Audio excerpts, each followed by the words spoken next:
ശപിക്കുക, മറ്റുള്ളവരെ ശപിക്കുന്നത് ദൈവത്തിൻ്റെ ആത്മാവിനെ ദുഃഖിപ്പിക്കുന്ന ഒരു കാര്യമാണ്. എഫേസ്യർ 4:29.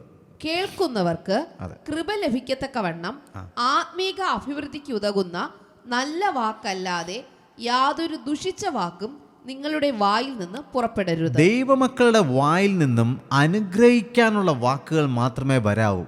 മറ്റുള്ളവർക്ക് ജീവൻ പകരുന്ന വാക്കുകൾ മാത്രമേ വരാവൂ. നമ്മുടെ വാക്കുകൾ കൊണ്ട് ഒരുവന് ഒരു കൊട്ടാരം പണിത് കൊടുക്കാം. വാക്കുകൾ കൊണ്ട് ഒരു മനുഷ്യന് ശവക്കുഴിയും തോണ്ടിക്കൊടുക്കാം. ഒരു മനുഷ്യൻ്റെ ജീവിതത്തിൽ അനുഗ്രഹം പകരുന്ന വാക്കുകളായിരിക്കണം നമ്മുടെ വായിൽ നിന്ന് വരേണ്ടത്. കാരണം നമ്മളെ അനുഗ്രഹിക്കുവാൻ വേണ്ടിയിട്ടാണ് ദൈവം വിളിച്ചിരിക്കുന്നത്.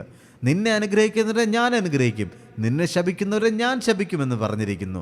അതുകൊണ്ട് നമ്മുടെ വായിൽ നിന്ന് വരുന്ന വാക്കുകൾ നല്ല വാക്കായിരിക്കണം നമ്മുടെ വായിൽ നിന്ന് വരേണ്ടത്. ഒരിക്കൽ കൂടെ വായിക്കാം. 4:29.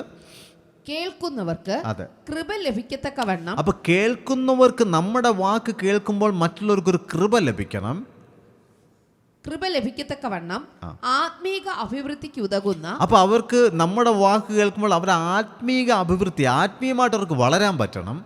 നല്ല വാക്കല്ലാതെ, നല്ല വാക്ക് മാത്രമേ നമ്മുടെ വായിൽ നിന്ന് വരാവൂ.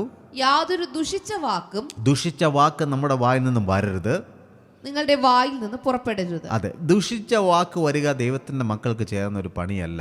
അതുകൊണ്ട് നമ്മുടെ വായിൽ നിന്നും നല്ല വാക്കുകൾ മാത്രമേ വരാവൂ. അത് നമ്മുടെ വീട്ടിനകത്തായിരുന്നാലും പുറത്തായിരുന്നാലും. നമ്മൾ സാധാരണ എപ്പോഴും ഞാൻ പറയാനുള്ളൊരു കാര്യമാണ്, സാധാരണ പിള്ളേരൊക്കെ ഈ പരീക്ഷ സമയമാകുമ്പോൾ എവിടെയെങ്കിലുമൊക്കെ പ്രേയറിനൊക്കെ കൊണ്ടുപോയി പ്രാർത്ഥിക്കാൻ വേണ്ടി ഏറ്റവും ഫ്രണ്ടിൽ കൊണ്ടു നിർത്തും. എന്നിട്ട് പറയും, എൻ്റെ പിള്ളേർക്ക് ഒന്നും ഓർമ്മയിൽ നിൽക്കുന്നില്ല, എല്ലാം പെട്ടെന്ന് മറന്നു പോകുന്നു. കാരണം എന്താ, എപ്പോഴൊക്കെയോ ദേഷ്യം വന്ന സമയത്ത് പിള്ളേർ ദേഷ്യം കൊണ്ട് അവർ കാണിച്ച കുഴപ്പങ്ങൾ കൊണ്ടായിരിക്കാം, അനുസരണക്കേട് കൊണ്ടായിരിക്കാം, നമ്മളെപ്പോഴൊക്കെ ഈ മാതാപിതാക്കൾ വിളിക്കാറുണ്ട്, പന്നി എന്ന് വിളിക്കാറുണ്ട്, അല്ലെങ്കിൽ കഴുതയെന്ന് വിളിക്കാറുണ്ട്, പല നായ എന്നൊക്കെ ചിലപ്പോൾ വിളിക്കാറുണ്ട്. ദേഷ്യം കൊണ്ടാണ് വിളിക്കുന്നത്. പക്ഷെ പിന്നീട് എന്ത് പറ്റുന്നു, കഴുത എന്ന് വിളിച്ചിട്ട് അവസാനം പിള്ളേർക്കൊന്നും ഓർമ്മ നിൽക്കുന്നില്ല. കാരണം എന്തോ, അപ്പനും അമ്മയും അനുഗ്രഹിക്കേണ്ട അപ്പനും അമ്മയും വായ കൊണ്ട് സ്വന്തം മക്കളെ തന്നെ ശപിച്ചിരിക്കുകയാണ്. ആ ഒരു ശാപത്തിൻ്റെ വാക്ക്, പന്നിയെന്ന് വിളിച്ചു, കഴുതെന്ന് വിളിച്ചു, ആ ഒരു സ്വഭാവമായി പോകുന്നു. പിന്നീട് പ്രാർത്ഥിച്ചിട്ട് എന്ത് കാര്യം? അപ്പോൾ ഇങ്ങനെയൊക്കെ നമ്മൾ എപ്പോഴെങ്കിലുമൊക്കെ നമ്മുടെ മക്കളെ ശപിച്ചിട്ടുണ്ടെങ്കിൽ ഇന്ന് നമ്മൾ പ്രാർത്ഥിക്കുവാൻ തയ്യാറാവുക. കർത്താവേ, ഞാൻ അറിയാതെ എൻ്റെ മക്കളെ ഞാൻ ശപിച്ചു പോയി, ദേഷ്യം വന്നപ്പോൾ ഞാൻ എന്തൊക്കെയോ പറഞ്ഞു പോയി, അനുഗ്രഹിക്കേണ്ട വായ കൊണ്ട് കർത്താവ് ഞാൻ ശപിച്ചു പോയി, എന്നോട് ക്ഷമിക്കണമേ, അവരെ ഞാൻ അനുഗ്രഹിക്കുന്നു, എൻ്റെ തെറ്റുകൾ എന്നോട് ക്ഷമിക്കണമേ. അങ്ങനെ പറയുമ്പോൾ ദൈവം നമ്മുടെ പാപങ്ങളെയും തെറ്റുകളെയും ക്ഷമിച്ചു തരും. അതുകൊണ്ട് ശപിക്കുന്ന ഒരു സ്വഭാവം നമുക്കുണ്ടെങ്കിൽ, നമ്മുടെ വായിൽ നിന്ന് ദുഷിച്ച വാക്കുകൾ വരുന്ന ഒരു സ്വഭാവം നമുക്കുണ്ടെങ്കിൽ, നമ്മൾ ദൈവത്തിൻ്റെ ആത്മാവിനെ ദുഃഖിപ്പിച്ചുകൊണ്ടേ ഇരിക്കുവാണ്.